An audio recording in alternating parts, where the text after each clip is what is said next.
Olá, estudantes! Vamos conversar um pouquinho sobre esse tema, a estrutura fundiária no Brasil. E vamos destacar, né, as transformações na agricultura e a resistência camponesa. Bom, no primeiro momento, nós temos aí uma informação muito relevante que diz o seguinte: frente à expansão do modelo neoliberal de agricultura no Brasil, apoiado pelo Estado da mundialização da agricultura e a atuação do agronegócio no país, o campesinato vem gradativamente perdendo seu espaço no cenário agrário. Bom, o que isso quer dizer? Primeiro que esse modelo neoliberal de agricultura é um modelo em que a agricultura ela se realiza para atender aos interesses do capital. Então, nós estamos falando aqui ainda de um modelo voltado para as grandes propriedades rurais, né, latifúndios, uma grande concentração dessa terra nas mãos de poucas pessoas, a monocultura, né, que é a produção de um produto e voltado para exportação. Então, nós estamos falando do agronegócio, né? E esse modelo neoliberal de agricultura vem tirando, né, o espaço do campesinato. Quem é o campesinato? São os trabalhadores rurais. E o texto destaca para nós que esse modelo de agricultura, que é proposto pelo capitalismo, ele tolhe, ele impede que esses sujeitos, né, os trabalhadores rurais, usufruem, né, de seu direito à terra.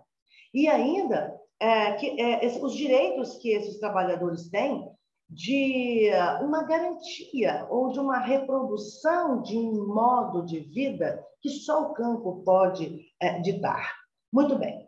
Então, toda essa expansão agrícola voltada para os interesses do capital, né, traz dificuldade para essa reprodução do modo de vida do campesinato no Brasil.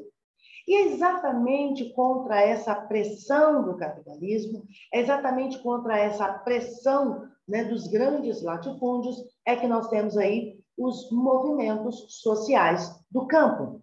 E eu deixei em destaque para vocês que esses movimentos, né, eles envolvem os trabalhadores rurais, o campesinato. E entre as suas principais bandeiras de luta, nós temos a reforma agrária, né, a melhoria das condições de trabalho e o combate ao processo de substituição do homem pela máquina no meio agropecuário. Muito bem. E aí, nós temos aí uma das principais bandeiras desse movimento, a reforma agrária, com todas as suas dificuldades, né, de realização, mas é um movimento importante do campesinato brasileiro. Queridos, mas aí eu queria colocar para vocês o seguinte: olha, apesar de haver as mais variadas siglas, né, os movimentos sociais do campo constituíram historicamente a partir de duas principais frentes. Nós tivemos, primeiro, as ligas camponesas, entre as décadas de 1940 e 1960, e o movimento dos trabalhadores rurais sem terra, criado na década de 80. Um pouquinho aí sobre as ligas camponesas. Estas surgiram após o final da ditadura militar do governo Vargas e estruturaram-se com bases e orientações no Partido Comunista Brasileiro. Porém, foi somente durante a década de 1950 que as ligas conseguiram uma integração que envolveu quase a totalidade do país, né? Através de quê? Através de organizações ou através de ligas nacionais. No entanto, com o golpe militar de 64, as ligas camponesas elas foram extintas pelo poder da repressão ditatorial. Um pouquinho da nossa história para a gente entender como que hoje, né, a grande concentração da terra no nosso país, ela tem uma explicação. Então, acompanhe aí conosco. Os problemas no campo brasileiro se arrastam há centenas de anos. A distribuição desigual de terras desencadeia uma série de conflitos no meio rural. Essa questão teve início durante a década de 1530. Estamos falando lá do período colonial, 1530, com a criação das capitanias hereditárias, E o sistema de sesmarias, no qual a coroa portuguesa distribuía terrenos para quem tivesse condições para produzir, desde que fosse pago 1/6 da produção para a coroa. Então, nós temos aqui um mapa, né, que mostra exatamente essa divisão. Essa porção verde aqui, né, pertencia a Portugal, a porção aqui laranja pertencia à Espanha, e as terras que pertenciam a Portugal, elas foram assim divididas em grandes lotes de terras, né, que nós chamamos historicamente de capitanias hereditárias. Então, nós temos aí uma história, né, dos grandes latifúndios que ainda existem de forma muito expressiva no nosso país. Muito bem. Mas, meus queridos, nós temos, contra toda essa opressão capitalista, nós temos a resistência, né? E os movimentos sociais rurais, eles têm sido foco de vários estudos que apontam para o seu papel ativo na luta por direitos dos grupos excluídos dentro da sociedade brasileira. Olha, meus queridos, eu não estou aqui querendo fazer nenhuma campanha a favor de movimentos sociais que não estejam realmente engajados, né, com a causa.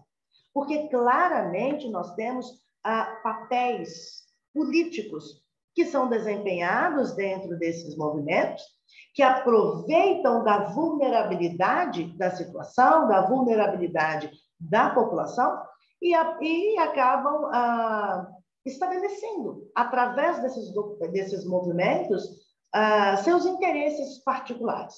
Então, nós não vamos considerar essas questões e vamos simplesmente olhar para esses movimentos como uma luta por direitos de grupos que são excluídos desse processo. Através de ações coletivas, esse movimento, essas pessoas agem como resistência à exclusão e provocam novas dinâmicas sociais no campo. Muito bem. A questão da reforma agrária, ela envolve o conjunto de problemas advindos do desenvolvimento do capitalismo no campo. É fundamental compreender a questão agrária, né, relacionando-a à estrutura fundiária, ou seja, como que a terra foi distribuída no nosso país. A gente já viu que, no primeiro momento, a distribuição foi através das capitanias hereditárias, grandes lotes de terras, né, disponíveis para algumas pessoas. Então, veja, nós vamos ter que relacionar essa questão agrária, a estrutura fundiária, a luta pela terra e o papel do Estado no contexto campesinato versus agronegócio no Brasil. Muito bem. E aí nós temos uma representação de tudo o que vem acontecendo desde sempre, a história do nosso país, a luta pela justiça, pelo respeito, né, pela terra, a luta do povo por igualdade, né, nesse processo, o direito, né, que as pessoas têm à terra no país. E, para encerrar, né, nós precisamos pensar o seguinte: o campesinato sobrevive na luta contra o capitalismo, pois encontra neste o seu maior antagonista. A luta pela terra é claramente a luta contra o capital, e arrisco afirmar contra o Estado, que não garante o direito mínimo a quem precisa de terra para sua reprodução. Neste sentido, o debate da questão agrária, bem como a participação efetiva dos movimentos sociais, faz-se imprescindível, pois as conquistas obtidas, frutos de suas pautas, se materializam apenas através da luta. Pensemos nisso. Eu deixo aqui o meu abraço, o meu carinho e aguardo vocês na próxima aula.